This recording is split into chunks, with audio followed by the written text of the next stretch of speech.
Are you ready, James? I'm ready. All right, let's let him in.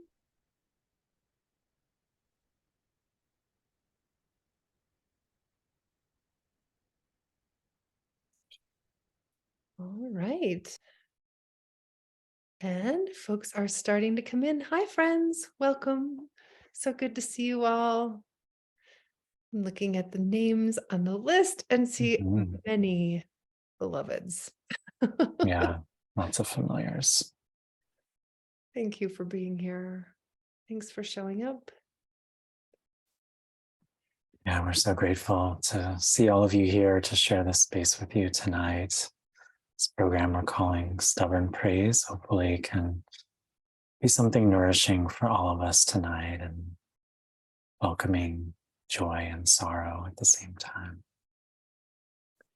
And it should be possible for everyone to go ahead and share in the chat bar where you are from. And it was disabled, but now it's enabled. So you should be able to, chat should be working. There it is. Hi, Amrita. So good to see you. Thank you. So we'll have everyone comments, please put in the chat, and any questions that you have as we continue through tonight's program, put questions in the Q&A. And that way we'll be able to make sure that anything that people really are hoping we'll talk about, we'll have a chance to see that. And it's nice to see another Rosemary, by the way. So seldom do I see another Rosemary. That's fun. Oh, nice. Folks from North Carolina, Chicago, Colorado, and Ottawa. Hi, Bob. And Taos, New Mexico. Hi, Susan. And Emily in Massachusetts. Santa Fe in Florida. And Cindy in Ridgeway. Hi, friend. And Paula in South Charleston. In Seattle, Tennessee, Salida. Thanks, friends. Everyone who's showing up. Thank you. Yeah, so many poet friends. Hello to Kim Rosen, Susan Varon, Ellen O'Connell, Pauline Feltner. So many good people. So glad to be with you all on this evening. So I know that there was a little bit of an issue getting in for some folks, so we'll wait just a few minutes as Caitlin with Rag Bale works hard to get everybody in. And in the meantime, James, tell us what's happening over there in Vermont. Well, the sun is beginning to set very slowly. And things, Rosemary and I were just talking about how it's so nice to look out the window and see so much green. And you can probably see just a little bit outside my window there. And it's just such a relief. I've just been thinking so much about how I appreciate the summer and the fullness of all the leaves on all the trees. And so just feeling very surrounded by the love of trees right now and walking in the woods despite the ticks as often as I possibly can. I literally picked 10 ticks off of myself yesterday, just from a little stretch of woods near our house. So we have a lot of ticks here. Oh my gosh. And so much changing of clothes and showers after walking in the Yet woods. you dare go out. I have to be in the woods. Wow. Yeah. I think anyone who's in this group knows that that's been in a class with me ever knows that I say that you can really write a poem about absolutely anything except ticks. And I have yet to read. People always say, oh yeah, they send me tick poems. None of them have been any good, really. They're not good. They're just not good. No. No, I think you can have good poems that mention ticks or looking for ticks or searching your body for a tick. But about ticks themselves, I don't know. No. They must have a purpose. Yeah. Well, How about a tick yes. use a spatula? Thank you, John Mason. Yeah, maybe, but I haven't yet met the tick that can use the spatula. So no. And yes, anybody should go ahead and take up that challenge. Naomi mentions that be a good challenge. I absolutely extend this as a challenge to you. As far as I'm concerned, it hasn't been done yet and can't be done, but now you should totally totally take it on. And get rid of ticks. Thank you, Elizabeth. Yes, that's what Mhm. we're going to do. Um, all right. Well, I think we should go ahead and get started. And That's good. Caitlin from Rag Bale is going to talk at the end, just a little bit about some more programming from Rag Bale, but right up front, let's thank them very much. Rag Bale used to be Shift for those of you who've been to Stubborn Praise events before. So thank you to the ex Shift and to the new Rag Bale for hosting us tonight. And maybe just a little how this evening will go. James and I will just have a short conversation about how Stubborn Praise began. And then we'll just bounce back and forth between each other, reading and from new books. And then we'll have a conversation with each other, I'm sure, in between also. And also with you, if you have any questions again, as we're going, please put them in the Q&A section. The chat bar is a little bit harder to follow for specific questions. So if you could put them in the Q&A, and that's how we'll spend the next hour together. Yeah. James, you want to talk just for a second about Mhm. how this all started? Yeah, well, I think it really started during the pandemic. I encountered Rosemary's poetry actually when my husband and I were traveling in Argentina. Or I encountered it before then, but I think I finally got brave enough to write to Rosemary during that trip because I just kept looking up more and more of her poems online and falling in love more and more with her poetry. And so finally I'm like, okay, I have to write a fan letter to this person, whoever she is, she's amazing. And I just want to let her know. And I was also kind of looking for poems for a new anthology. And I was thinking, like, how could I possibly have left her out of the previous one? And so we got to talking, and then the world shut down. Yeah. And and then Rosemary had a brand new book coming out, as did I think. At that time, it was like 2020, the summer of. And then we just started, I think we did one reading together, maybe with Danusha Lamaris. Yep. And then we started doing this program on our own. I think it was every other month at first, and just inviting guests and giving people some sustenance to get through the pandemic, especially those early first very, very difficult parts. And if I remember too, we each have a poem called Stubborn Praise. And I don't know whose came first. I think yours did, honestly. But we have no way of knowing that. Nor does So it matter. But I no. did remember while you were talking that I have this poem that I wrote the first time that we ever spoke on the phone. And I'm just going to jump in and share it right now. The first James wrote me the loveliest letter, and I wrote him right back. And then we had a fabulous, maybe, I don't know, maybe it was after an email. It might not have even been a phone call. It's called Darn Lucky.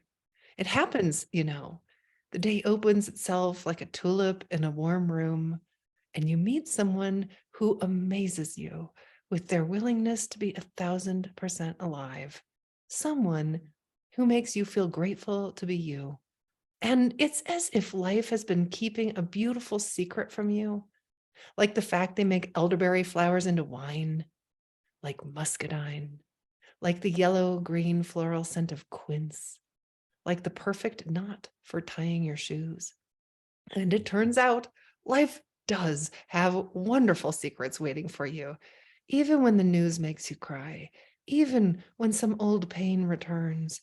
That's when you will meet this new friend, someone wholly themselves, someone who makes you smile in the kitchen, a smile so real that when you go out, the world notices.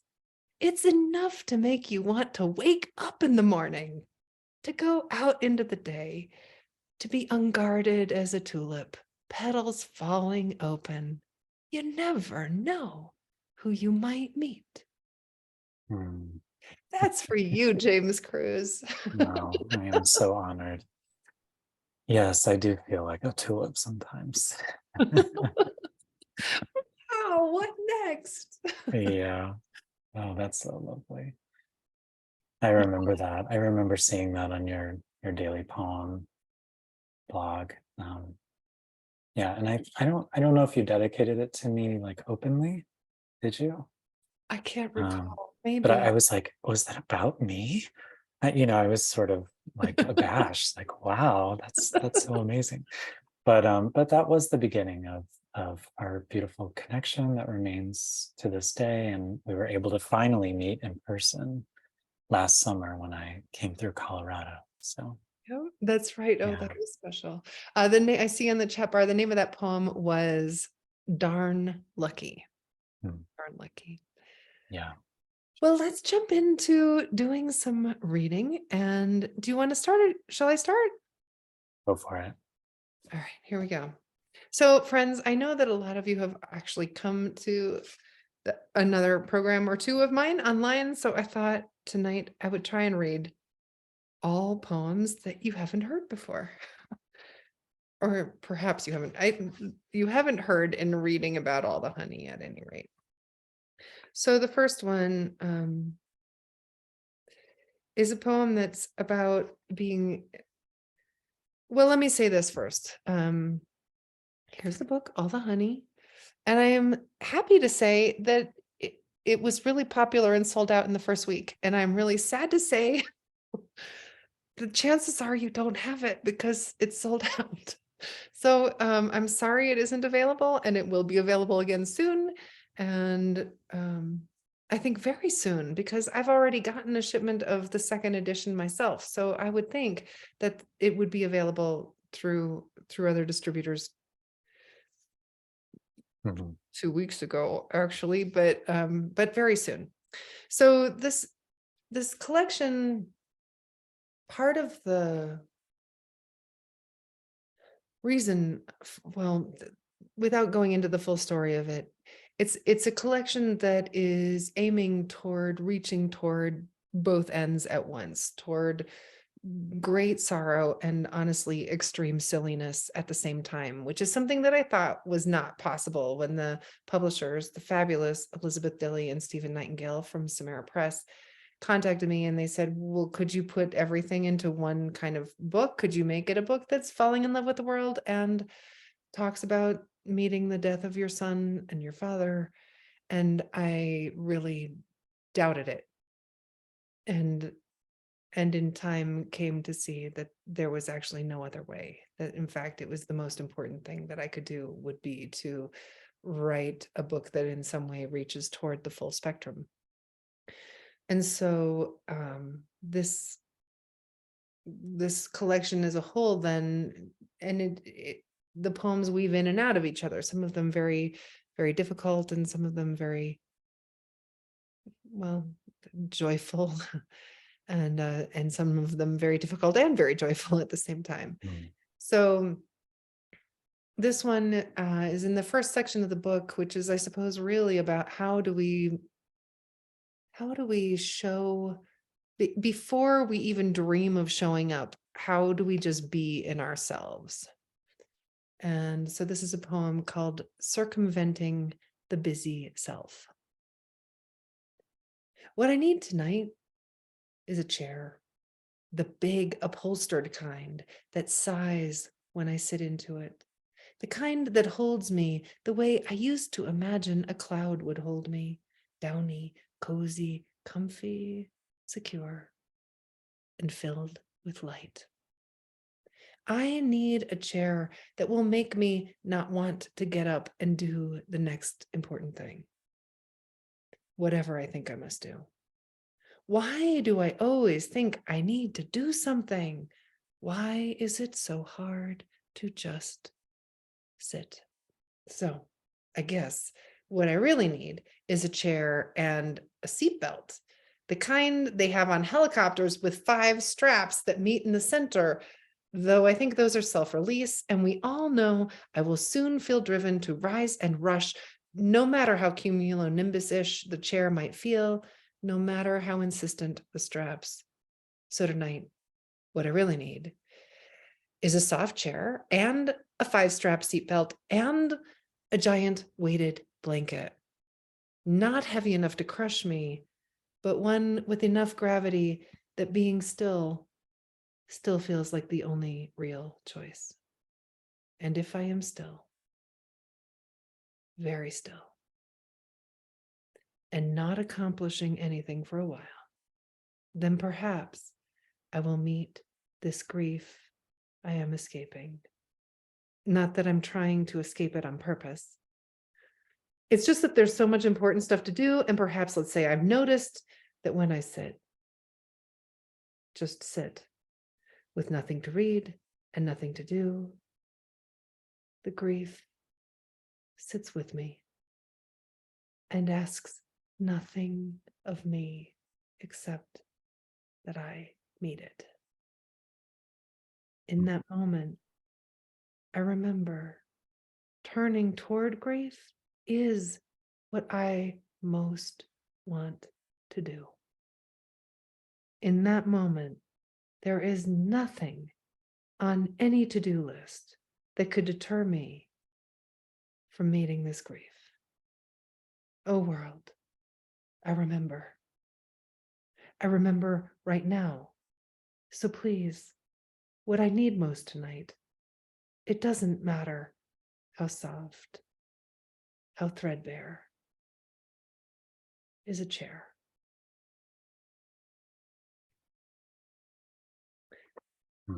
And just a little footnote to that poem, right after I sent it out, within a week, James, I think I even showed you maybe this little, it sits on my counter still. And I'm sorry, I don't remember who sent it, but someone sent me a little dollhouse chair, a little upholstered chair covered in flowers. It's got a little pillow on it, and it's the sweetest looking upholstered cozy chair. And I have it now still on my counter. Every day I look at it and remember, oh, that's right, sweetheart. All you need to do is just sit, just sit, just sit. Yeah. All right, sweet James, Beautiful. I'll turn it to you. Well, as usual, your poem has led me to one that I didn't know I was going to read.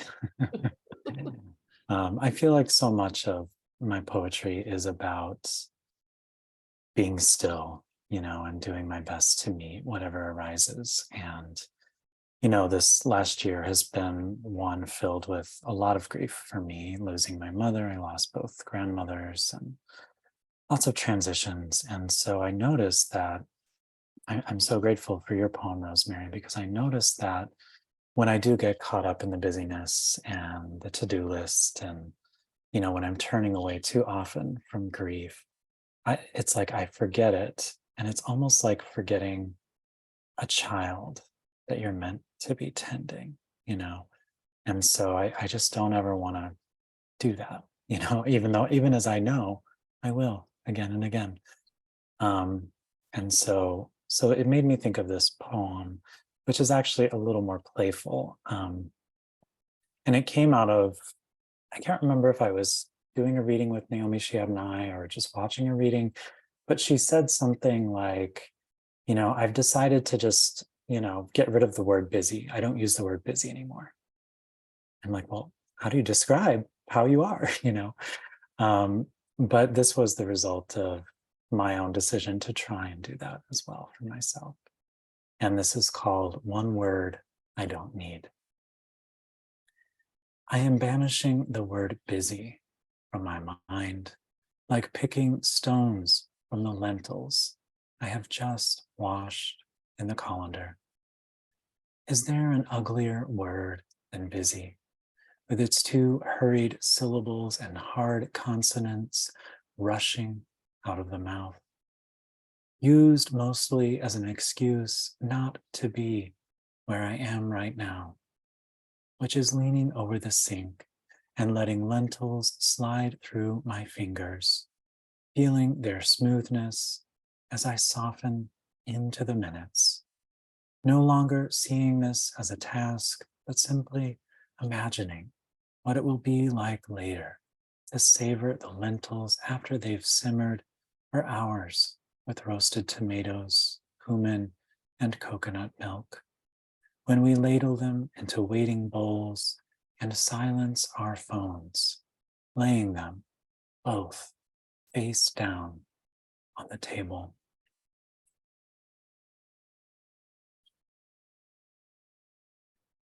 And I want to read a little excerpt from my new book, Kindness Will Save the World, a book of essays. Obviously a very aspirational title.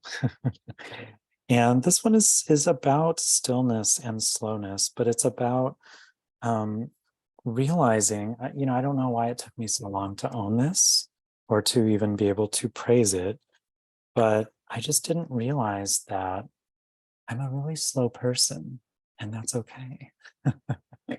It takes me a while to learn things. It takes me a while to do things, and that's just who I am. So, so this little essay, most of the essays in this book are just, a page, a couple pages, and this one is called Soul Time, and it has an epigraph from Pema Chodron, one of my favorite writers and teachers. She says, "You learn to go at your own pace, because if you don't, there's a backlash."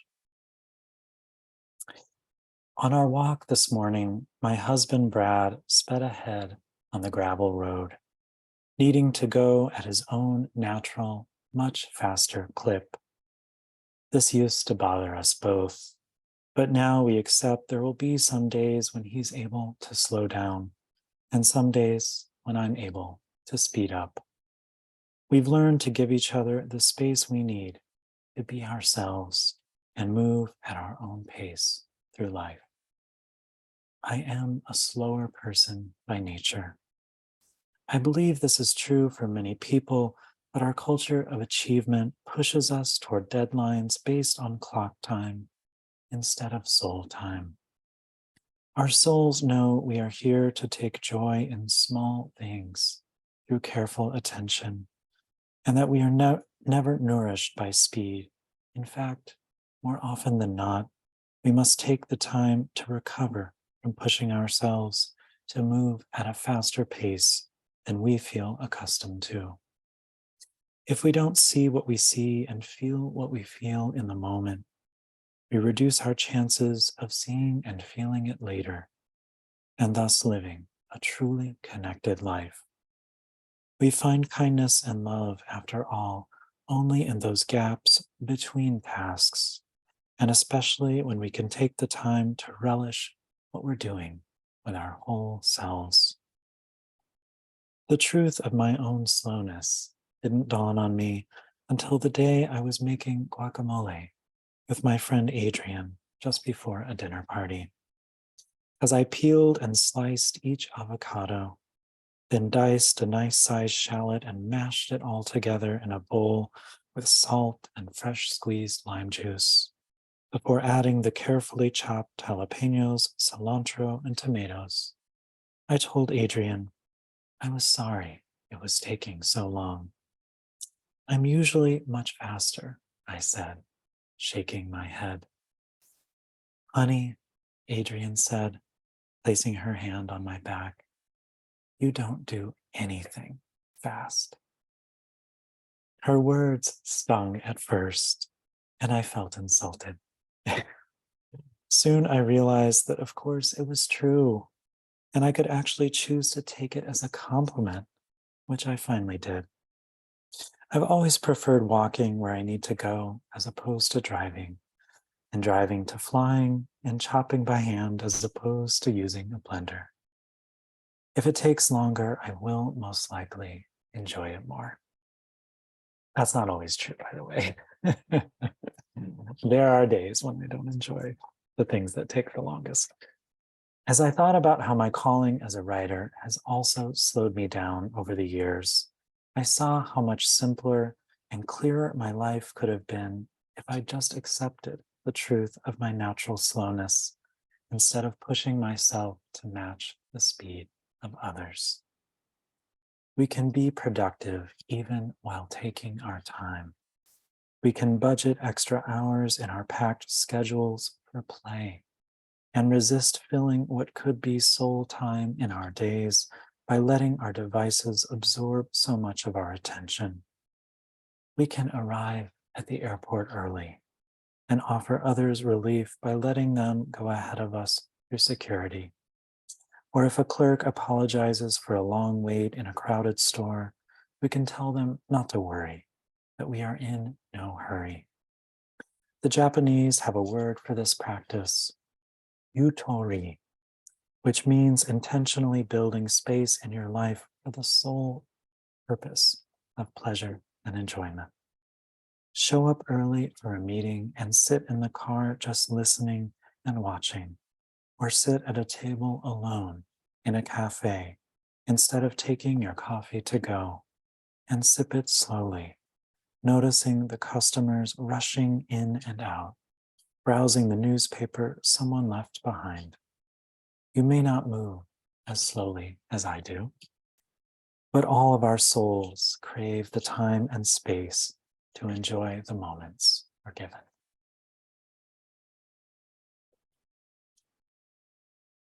Over to you, Rosemary. All right, that was so sweet.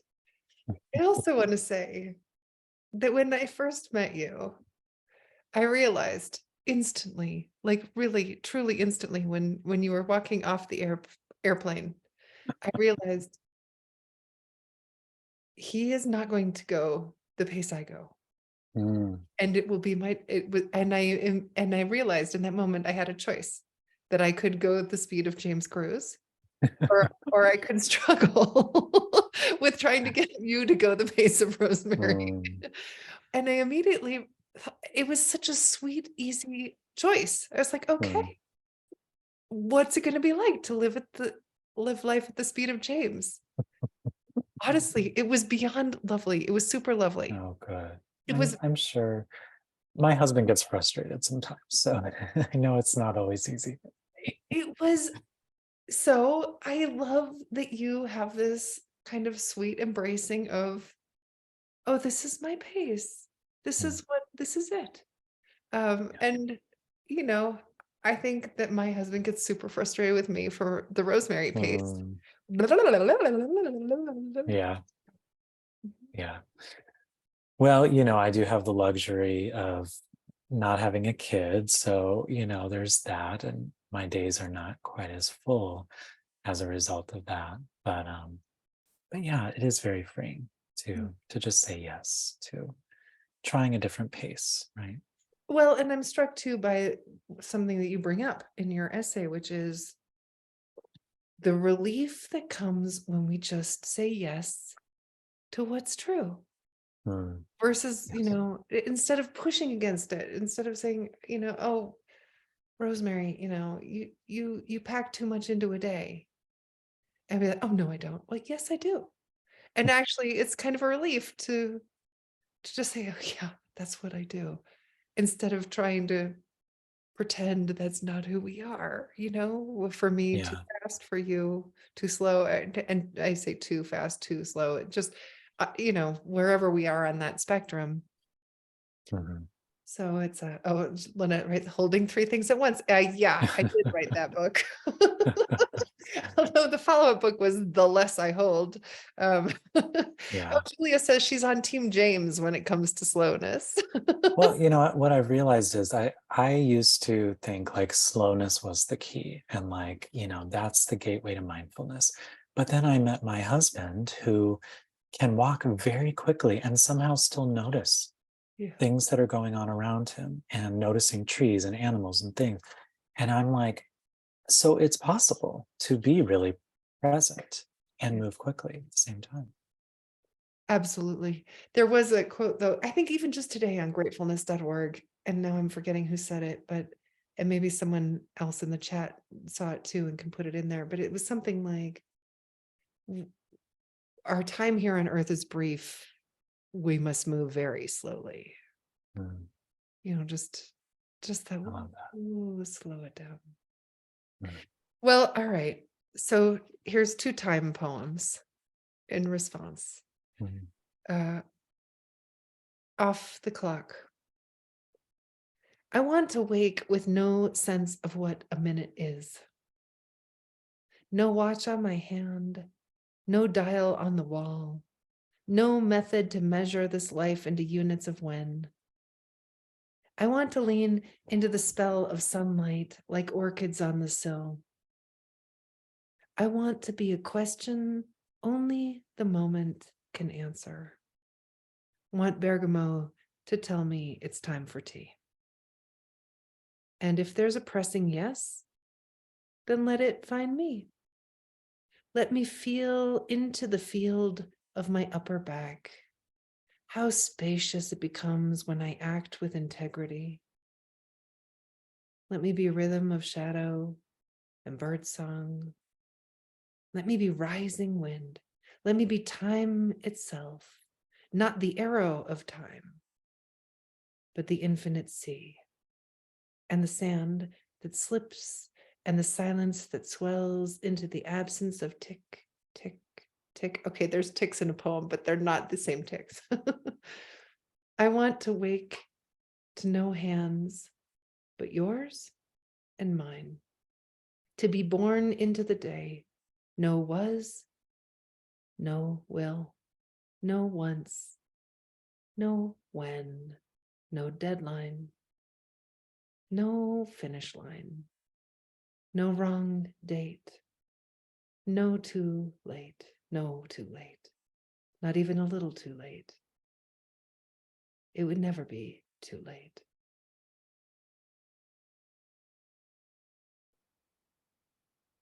Oh, yeah, that relationship with time is a tricky one. And there have been multiple times, of course, in my life when I've had a strong sense of too lateness, and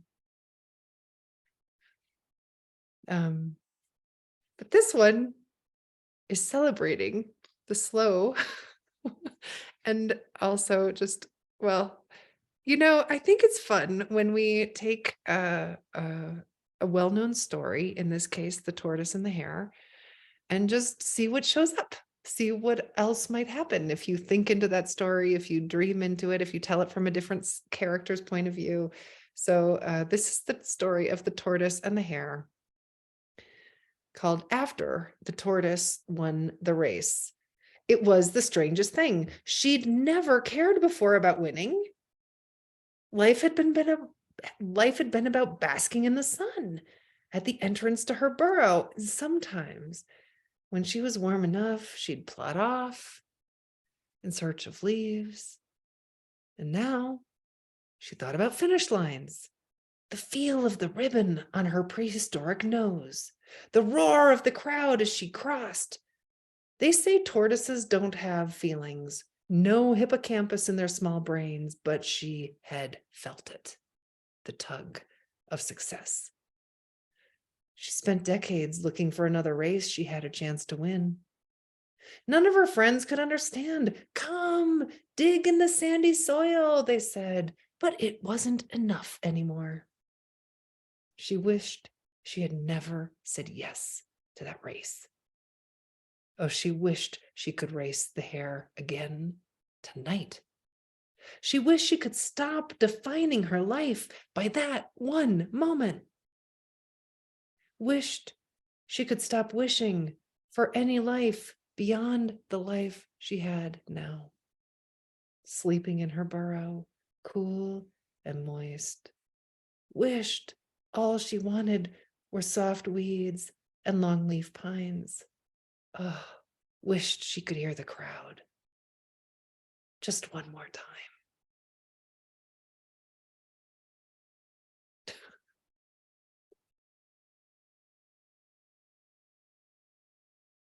I love that.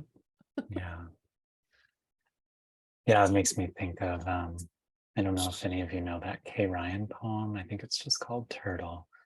But she wrote it about being such a slow writer and having slow success. And, so the beginning lines are, who would be a turtle who could help it? Like you can't help who you are. But I also love that too, that idea of resenting saying yes to the race. I think we've all felt that, we say yes to something and it becomes so seductive and then we get caught up in it and it sort of takes us away from our true nature and maybe a simpler, more playful way of being in the world, like digging in the sandy soil, Right. like being just natural, yeah, really lovely. Well, maybe I'll do a couple on joy, joy and sorrow. And the first one is called Light and Dark, and it includes another untranslatable Japanese word. I think the Japanese just have the best words for everything. And this one is komorebe, which the poem explains, but is basically the play of light and shadows through the leaves of the trees, which I'm so grateful to be seeing again.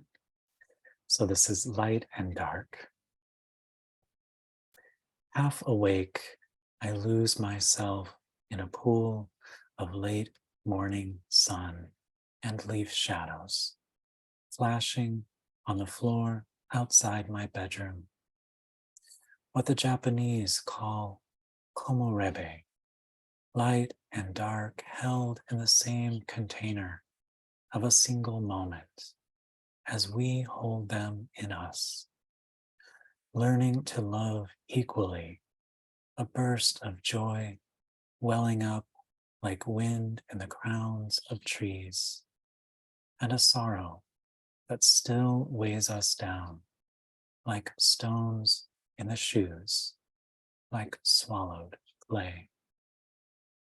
Today, I stand here at the edge of both, knowing that if I want to walk in the light, I have to dance with the shadows too.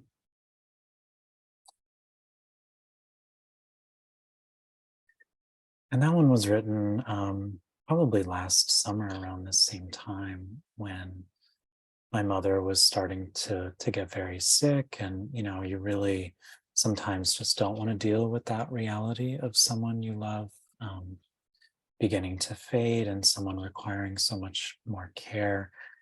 And it was just this flash of a lesson. I can't say that I put it into practice completely, but this idea that, if you want the joy, you have to have the sorrow too. You can't say no to it.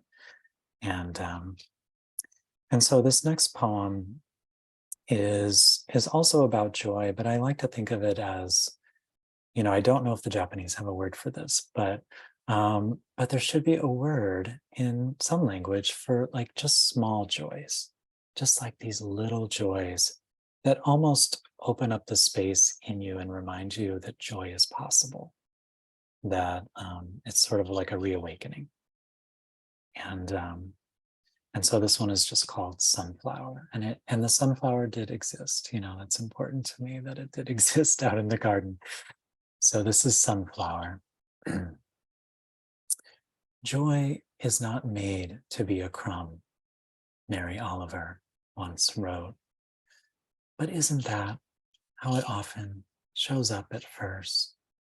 One crumb of attention, then another and another, until you're able to follow the trail leading to this volunteer sunflower you hadn't noticed blooming by the garden. Volunteer, we say, meaning no human hand nestled that seed in the ground. Though the same could be said of joy too, which springs up out of nowhere. When you see the face of that flower, the French call tournesol, meaning turned toward the sun. And don't we each carry a small sun in our chest that tells us where to turn, where it's warm, where something has struggled up out of the earth and is now calling your name? So that was the little sunflower. I loved reading that. You just shared that recently on Facebook. Mhm. I was grateful for that. And the little prompt you gave too is, I think about finding the crumbs of joy Mhm. and too, I liked that you invited. I do this too. Sometimes I think that some of my favorite poems are poems that argue with another poet. In this case, Mhm. you're agreeing with Mary Oliver. Yes, I think perhaps, but just knowing that we can argue with each other too and have our own ways of seeing things. Yeah. Yeah, we can argue and agree at the same time. I mean, who am I to argue with Mary Oliver? But Joy is not made to be a crumb. Like her sort of point in the poem that it's from, called "Don't Hesitate," is don't hesitate, give in to joy when it comes. Don't surrender. My thing is, I sometimes need to pay attention to those little crumbs when they do come, because that's often how I know the joy is there. All right, well, I'll read two more that are totally speaking to that. And then if you read again, and then we'll just open it up for questions. Sure. But here's a sunflower poem. Hmm. More love, more love. And it has an epigraph that sometimes, I think about epigraphs, how some of them just kind of suggest themselves in conversation with a poem. And sometimes you absolutely can't have a poem without them. The poem really does spring so completely from them. This is one of them, of the second order. From Rita Mae Brown, Riding Shotgun. Sorrow is how we learn to love. If sorrow is how we learn to love, then let us learn. Already, enough sorrow has been sown for whole continents to erupt into astonishing tenderness. Let us learn. Let compassion grow rampant, like sunflowers along the highway. Let each act of kindness replant itself into acres and acres of widespread devotion. Let us choose love as if our lives depend on it. The sorrow is great. Let us learn to love greater. Riotous love, expansive love, love so rooted, so common. We almost forget the world could look any other way. All those volunteer sunflowers on the highway, all those acts of kindness. I know a lot of the folks who are in here are part of the secret agents of change, and all those little secret acts of kindness going around the world, planting more and more little seeds of kindness. And here's a joy poem. It's a silly one. Has anybody else read the book by, oh darn, now Marie Kondo? It's about, how you're supposed to clean up the cleanly. What, I have a note with the title of the book, and now I'm spacing it. Does anybody know? I can look it up. One was Spark Joy, but the one you're thinking of is I can't think of it either. Oh my gosh. Oh, come on. I'm looking it up in the back. It's just it's not okay to not remember. Well, we've turned her name into a verb now, Oh, here instead we of go. her. Okay, the life-changing magic of tidying up, the Japanese art of decluttering and organizing, which honestly just makes me feel sorry for the title, but here we go. So the title is there. See, John Mason. Of course, I know I should count on you for coming up with it. Okay. So this is practicing KonMari. I did it exactly as Marie Kondo said. I removed everything from my closets and drawers and touched each thing, every sock, every shirt, every shoe, and I asked every item, do you bring me joy? Joy, it turns out, likes many clothes, long scarves, wide necklines, black pants, long knit dresses, and tall leather boots, secondhand cashmere sweaters, and many gardening gloves. And all the while I touched my clothes, I did, as Marie said, I visualized the life I want to have. A life which is apparently a I visualize the life I want, which is apparently a life in which my closet is full of black pants and scarves and tall leather boots, a life in which I talk to my clothes and smile as they whisper back to me, joy, joy, joy. Yeah. Great. You love it. Yeah, just how much Joy loves, apparently.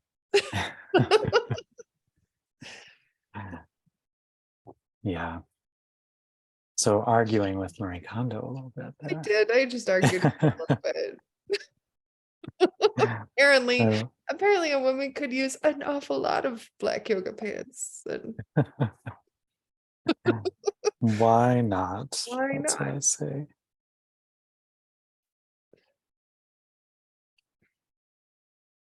So I'll just read an excerpt of another essay, and this one is called "Compassion is a Verb," and then I'll close with a poem before we get to a few questions in the Q&A.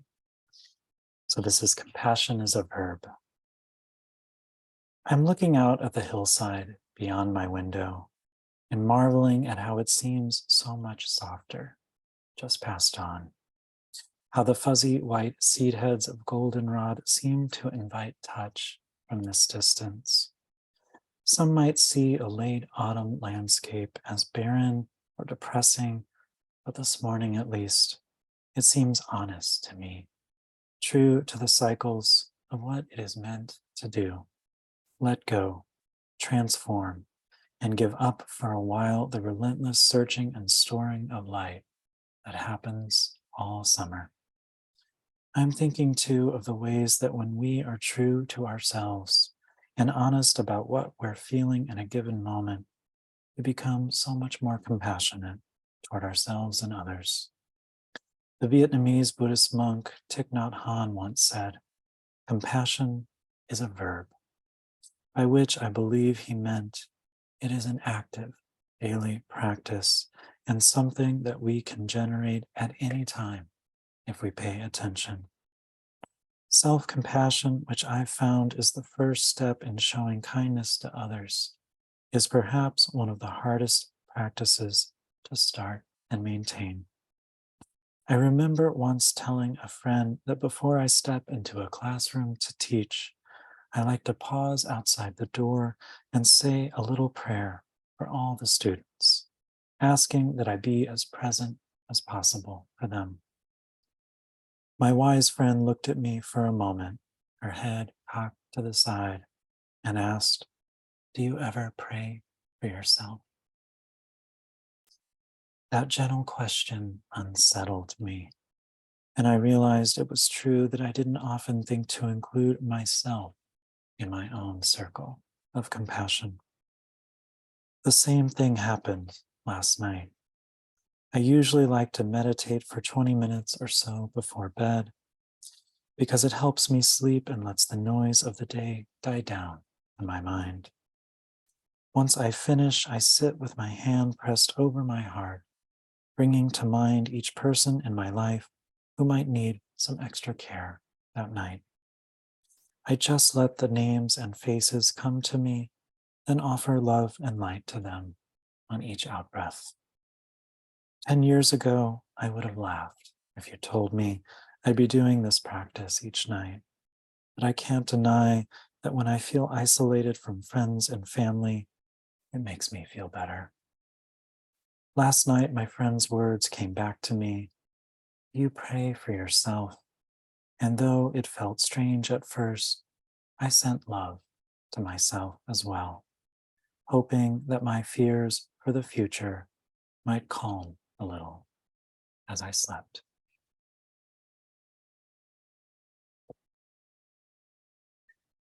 And so this last poem, just find it here.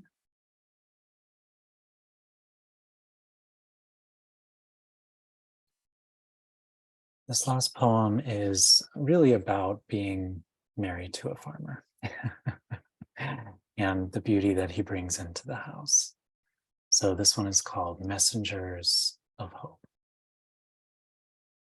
Hope slips into the house unannounced, like seeds that cling to my husband's jeans when he comes home from the farm fields, the cottony fluff of milkweed and thistle, seed heads of ryegrass, all drifting across the mudroom floor into every corner.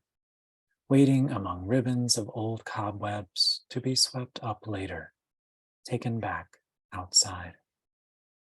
It's the way of the world, life biding its time until it finds that one chance in a million and bursts into some wild new version of itself that lived inside from the very start. Like the puffball mushrooms we brushed past while harvesting the last of the Brussels sprouts, how they sent out spores at the slightest touch, countless messengers rising up around us in a cloud of rich smoke, riding the gust of every breath we took.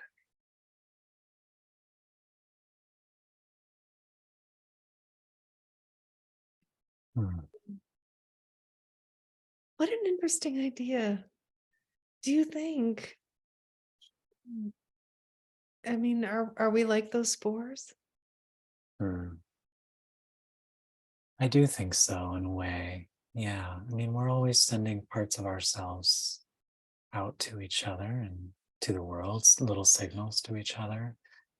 And, what's funny is the very start of that poem was originally sorrow slips into the house. Yeah. And then as I was writing, I got to these seeds and these spores, and I thought, that's not sorrow that I'm talking about. I'm talking about hope.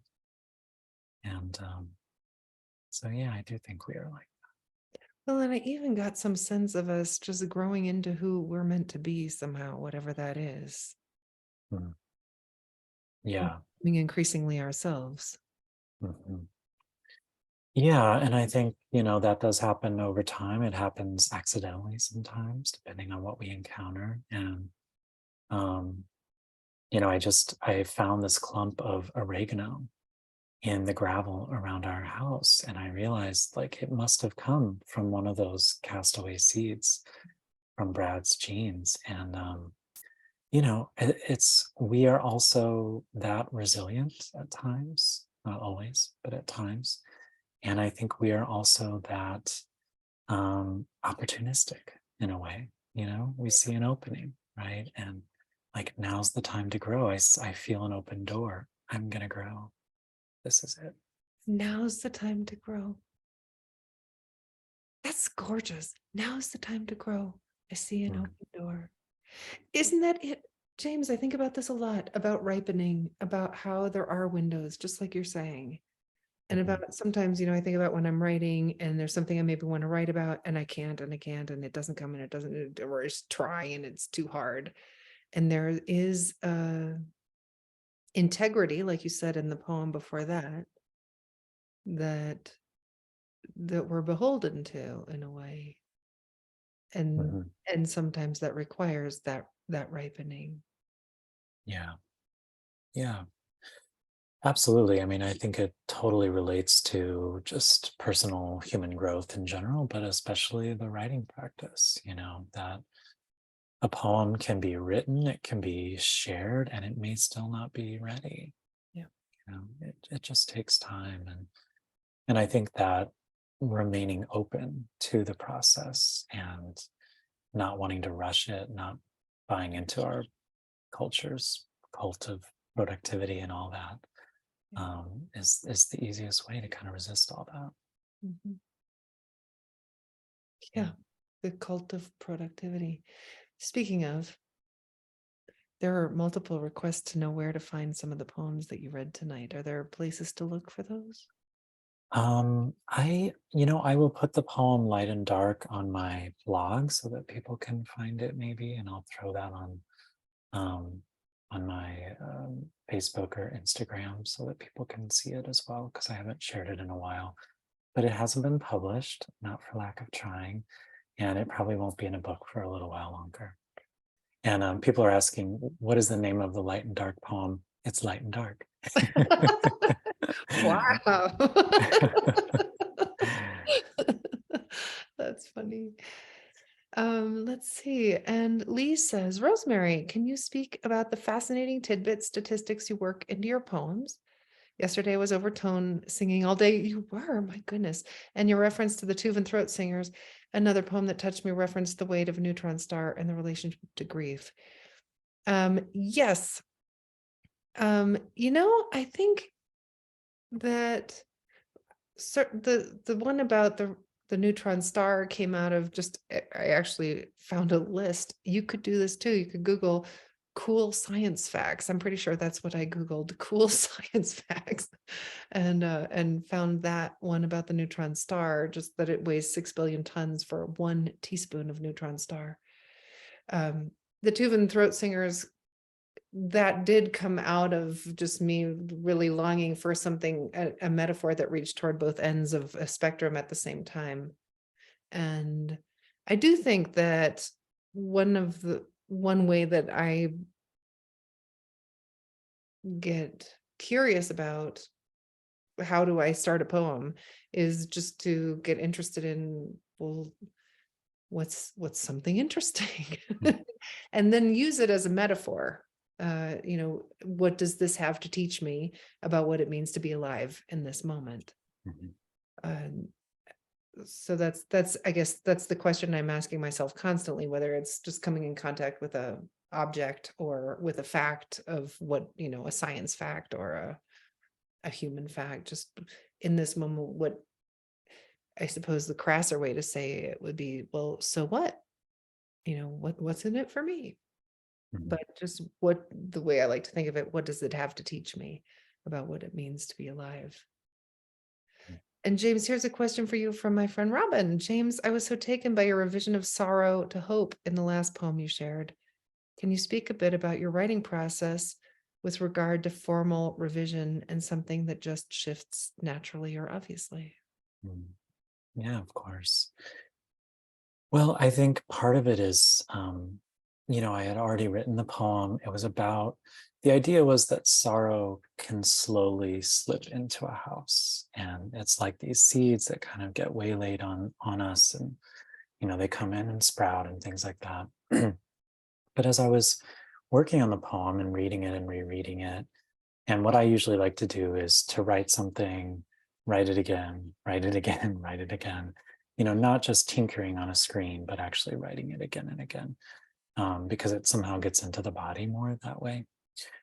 So as I was doing that and working through that process, it just occurred to me, like, I'm not sure that I believe that, that like sorrow to me is more of a burst, or it comes in bursts. And it can sneak up on us, it can creep up on us, but then once it does, it's just, it's with us, takes over. There are so many ways that sorrow works, but I guess what I was trying to capture in that moment just didn't seem true to life somehow, um, or even true to what I was feeling, or what I feel about seeds in general. They're not sorrowful things that, get caught on Brad's jeans and, you know, grow an entire oregano plant, for instance, that still gives me pleasure a year later. So it just, I think part of that is just being true to what feels true to me in the moment. And the poem wasn't quite feeling right. And I know someone asked you, Rosemary, how do you take a difficult circumstance like sorrow, grief, and kind of make it into something useful or positive? And I think the way to do that again is to just be very true to the human experience. And for me, I don't usually suddenly have a burst of this huge hope for the future of our world. It usually happens in these little seeds, these little quieter moments. um, I love that burst. Please, I welcome it if it would ever come. But yeah, I think just being true to that container that kind of holds it all. And Rosemary, you're so good at this in your poetry, that you you hold such a wide container that it invites in everything, science, everyday life, grief, silliness, sorrow, joy. So is that how you think about it too? Yes. First of all, I just want to really honor what you said about that question when you thought to yourself, I don't know if I really believe this. Hmm. And I feel like that's really at the heart of when we're writing, is if we have that hit of, I don't know if I believe this, that's such a gorgeous invitation then to say, okay, what else is true? What else is true? And just following that path toward what is true, what is true, what is true, what's most true now, knowing that multiple truths that seem diverse and opposite to each other can be true at the same time, which is paradox, which poems love paradox, because life itself is rich with paradox, right? I love and I hate. There is sorrow entering the home, and there is joy entering the home. And there is so much more to a seed than sorrow. Mhm. And is sorrow, just and that a question can also be true. So there's this opening, I just feel like the more that we engage with paradox, I was just doing a workshop about this last weekend, the more that we engage with paradox, I feel like in poems especially, it creates this spaciousness Mm. in us. Like it really does, like open us up then to possibility. And it's been one of my best teachers. And I think I said this in the class that we did last week, that one of the things I like to do is, if I can write a statement in a poem that I think feels true, can I write its opposite next and see if there's something equally true about it? Mhm. Almost always. Almost always. Right. Right. So Yeah. then there's this, wow, this way that the act of writing a poem invites spaciousness into our awareness, into the body itself. Yeah. Mhm. Sweet friend, Yeah. I just noticed that it's 6:32, and we said we were going to end 2 minutes ago. That's okay. We can go a little over. I think everyone is rolling with us, but yeah, that's so beautiful. And I just wanna honor what you're saying there, Rosemary, and also just, it's I think it is about that growth that we were talking about. And this is what poetry and writing practice can do. And it's about looking for those openings in that space where two things can be true at once, many things can be true at once, and not to be afraid of that, to really give ourselves permission to feel into that, to write into that, I think is a beautiful thing. Yeah. Oh, friend, I mean, that's the giving ourselves permission, right? Which touches on the self-compassion that was so present in one of the poems you read too. Mhm. Um, and even that from a poem you didn't read tonight, but a poem of yours, where you put your hand on your heart and you say, oh, honey, or oh, Mhm. sweetheart. Yeah. Just that gentleness with ourselves as we meet a blank page, Mhm. as we meet what's true, and we meet what's also true, all Mhm. of it. Yeah.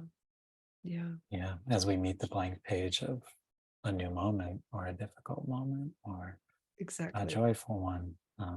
Yeah, just being very radically gentle. And, I people refer to that now as the Oh Honey poems. It's just called self-compassion. um, but Oh, someone asked me recently, "Hey, can you read that Oh Honey poem?" I thought that was so adorable. I love that I have an Oh Honey poem. But you might feel cheesy a little bit at first, and like you might just have to fake it a little till you make it. But the gentleness is real, and it does come through. And that permission and that allowing is such a beautiful thing. yeah. Yeah. I'm just reading so many sweet notes in the chat bar. Yeah, Thank you, friends, for all your kindness and for showing up. So grateful that you've joined yeah. us. I was James, just getting warmed up. I know I had the same feeling. How could we be ending when we're just getting in? But it isn't the end. We'll be continuing to do more stubborn praise, probably starting again in the fall. And um, I think, dear Caitlin, I'll go ahead. If we'll be sending you the link, Rag Bale will be sending the link for tonight. And uh, I think you all know how to find James and me. Mhm. But if you don't, jamescruise.net, Rosemary, I think I'm at rosemary.com. And here's Caitlin from Rag Hi. Bale, just to say a few words from our host. Thank you so much for hosting us, Caitlin. Yes, thank Yes, you, Caitlin. thank you so much for having your relationship and ours relationships and all of these other people that you bring together.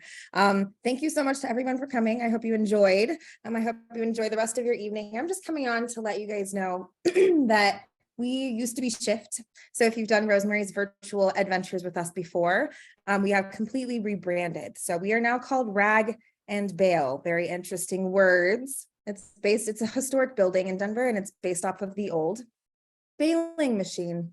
Oh. Not really sure what it did or how it works, but it's pretty cool. So that's where Rag and Bale comes from. If you have questions, you have the emails and things like that that you got in all of your confirmations for this evening. If you had issues getting in, I apologize. We'll be doing it this way, I assume, for the rest of the year, probably with Rosemary, where we'll have the ticket link sent through an email, and it'll be through a ticket platform, probably Eventbrite, and then we'll still have the actual session over Zoom. So if you have questions on that for next time, let me know. Other than that, have a good evening. Thank you so much. Thank you, Rosemary. Thank you, James. Thank you, Caitlin. Thanks, James. And thanks everyone for sharing space with us tonight. This was so lovely and we all felt your energy. So thank you. Thank you for showing up. Thanks for showing up. Oh, honey. Oh, honey. Oh, honeys. Bye, friends. Thank you. Take care, everyone.